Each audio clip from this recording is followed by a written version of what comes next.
Good morning, everybody. Welcome back to Breakfast Television. It's great to have you with us here today. And if you are a dad, or if you have a dad, if you have a daughter, if you're married to a dad, this interview is great for you. One day, Arjun Sen's daughter asked him 3 skill testing questions about herself, and he scored 0. He didn't know any of the answers to her questions about her. And you decided at that point to try to change your life a little bit. You'd call that your aha moment. What happened? That was my aha moment. She asked me simple questions, like what's our favorite restaurant?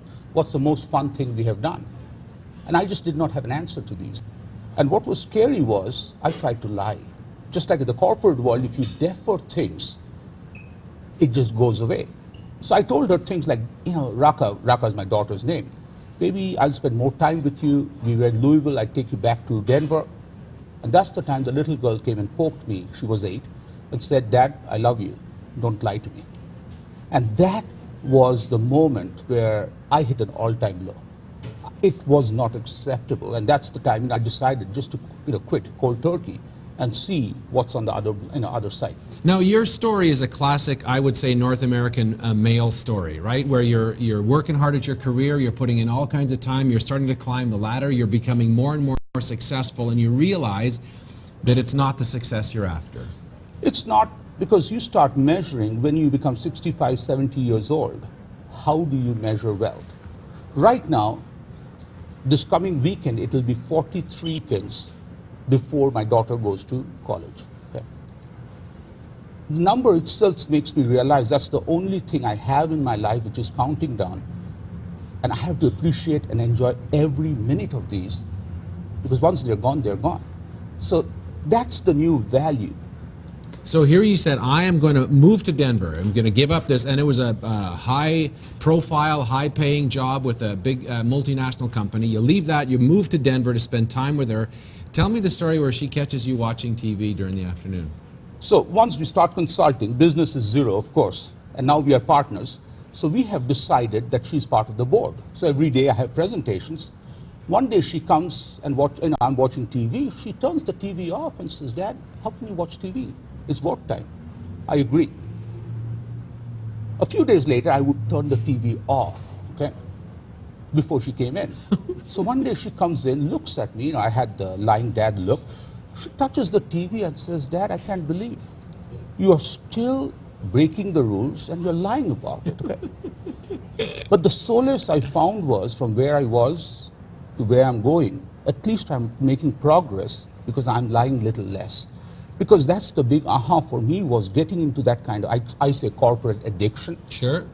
To some kind of a balance does not happen overnight.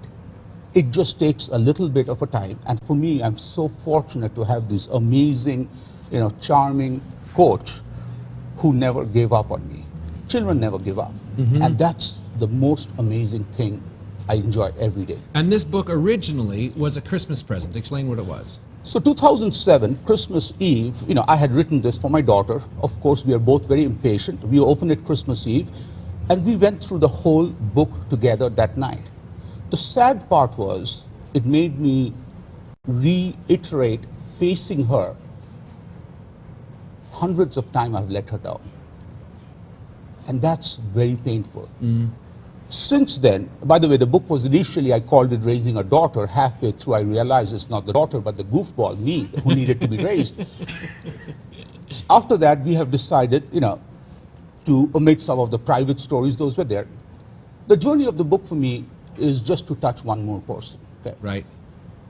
Because this is not a huge mega scheme or anything. Just one more touch, one more person. And then I asked my daughter, what happens when you touch one more person? She said, Dad, we touch one more person. And touching is not about educating, touching is about learning together. For example, the father, I talk to, helped me understand that anytime a child is born, each one of us signed an 18-year contract that I will be there for you, no matter what. There's no fine prints on that contract. Of course, after the next 18 years, it's a new rewritten contract where the child takes over. Those are things when you start learning, it just becomes an amazing insight for you. Mm-hmm. Tell me a little bit about, we do have to get going, but if there's dads watching, they say, I have to work, I have to spend, I need to make money to help pay for the house, to pay for the mortgage, to pay for the food. How do you end up with more time with your daughter? It's all about not choice, but balance. Okay. Do both. I'll give you a simple clue. Your child, whether she or he is 2 years old to 16-year-old, when they come back from school, that 5-10 minutes, they open up. And they just would guess what, Dad? It's just like an uncensored view into their life, which is amazing, charming, and also insightful. So I would say at least plan once or twice a week to be there or surprise the child and pick him or her up from school. Right.